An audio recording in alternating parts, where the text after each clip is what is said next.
Have you ever met someone, or even just seen someone, who instantly makes you wonder, how does this person think like that?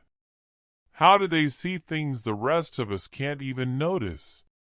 You know the type of people I'm talking about, the ones who create movements, change industries, build nations, or redefine what humanity thought was possible.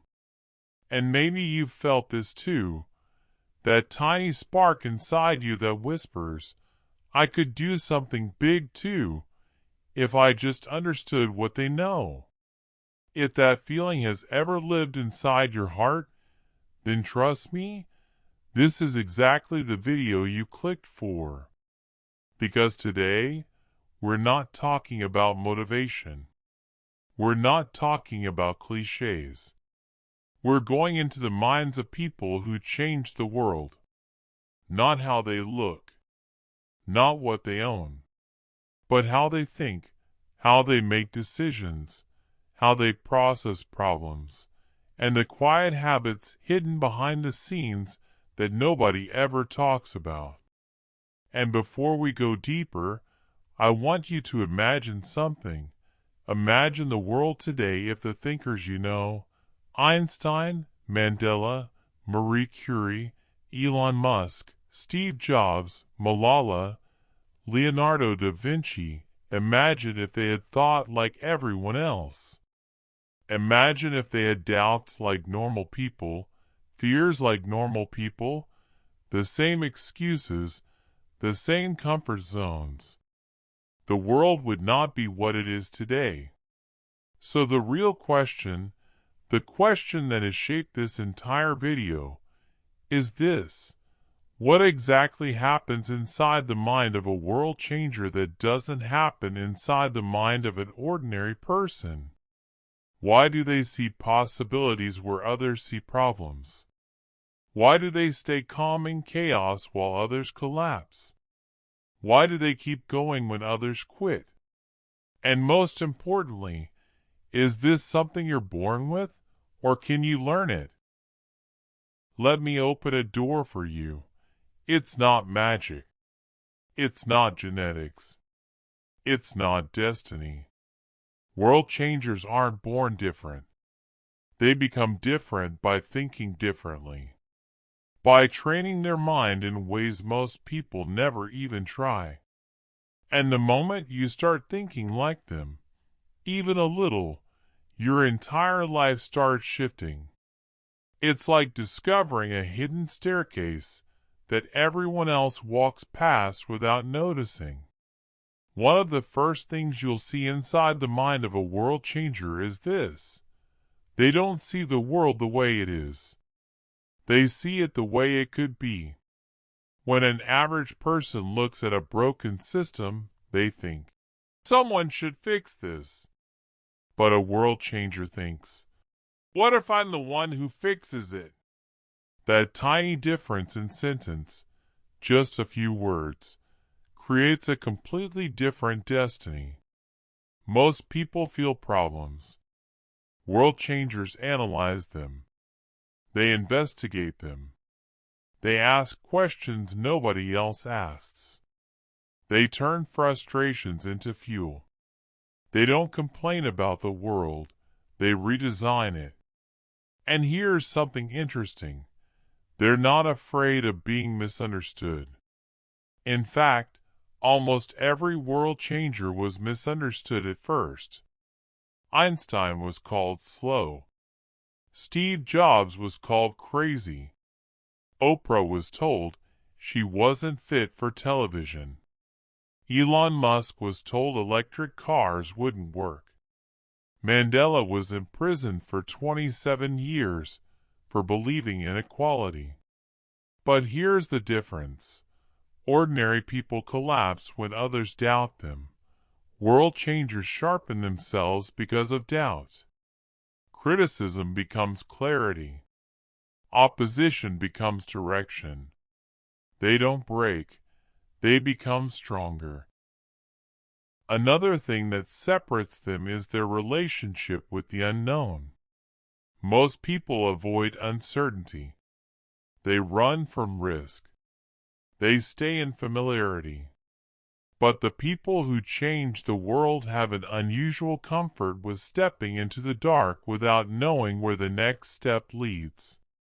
They trust their inner compass more than external validation. They understand something others don't. Certainty is an illusion, but growth is real. And to them, the cost of staying the same is far more painful than the risk of trying something new. And maybe the most surprising thing you'll discover is that world changers are not the smartest people in the room. They're the most curious. They ask more questions. They explore more ideas.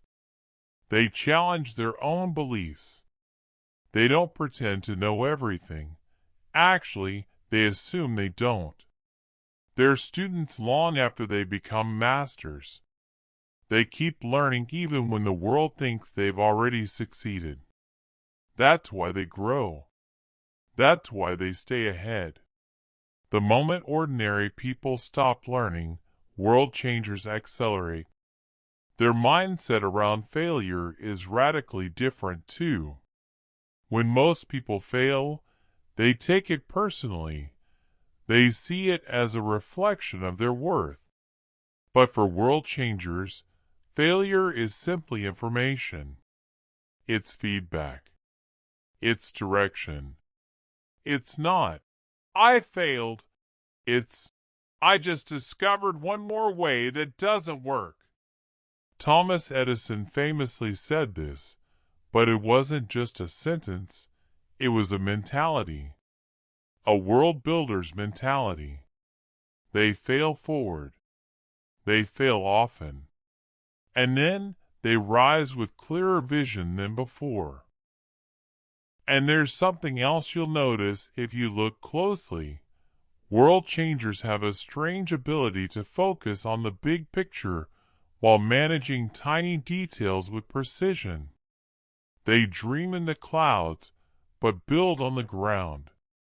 They can imagine a future that looks impossible, but they break it into pieces that look achievable. They don't get overwhelmed because they don't fight the whole battle at once. They win it inch by inch, day by day, decision by decision. Another thing that sets them apart is the way they handle noise. Most people drown in opinions, distractions, negativity, news, social media, and fear-based thinking. But world changers are selective about what enters their mind. They guard their attention the way a king guards a kingdom. They filter out everything that doesn't serve their mission. Their environment is intentional. Their relationships are intentional. Their habits are intentional. And because of that, their results look supernatural, even though they're built from extremely simple behaviors repeated every single day. Inside the mind of a world changer, you also find an unusual balance of humility and confidence. They're confident enough to pursue impossible ideas, but humble enough to listen, adapt, and admit when they're wrong. They don't let ego drive them. They let purpose drive them. That's why they inspire others. That's why people follow them. Not because they are perfect, but because they're real. They're human. And they're honest about their imperfections. Another secret, world changers don't chase success. They chase meaning. They chase impact. They chase the feeling of creating something that outlives them. Their motivation is larger than money, larger than fame, larger than comfort. And because their reason is bigger, their endurance is stronger. When the average person gets tired, they stop. When a world changer gets tired, they push. They push because they're not fueled by temporary excitement. They're fueled by vision. And maybe the most beautiful difference is this: they believe deeply, almost stubbornly, in the possibility of change. They believe the world can be better. They believe humans can be better. They believe progress is possible even when things look hopeless. And this belief gives them strength that ordinary people can't understand. So what makes world changers different? It's not power. It's not money. It's not intelligence. It's how they think, how they see, how they interpret obstacles, how they transform pain into purpose, how they take ideas seriously enough to build them into reality. And if you're still here listening, if you're still curious, then maybe that spark inside you isn't small after all. Maybe you're closer to the world changer mindset than you realize. Maybe the only difference between you and the people who change the world is the moment you finally decide to think differently.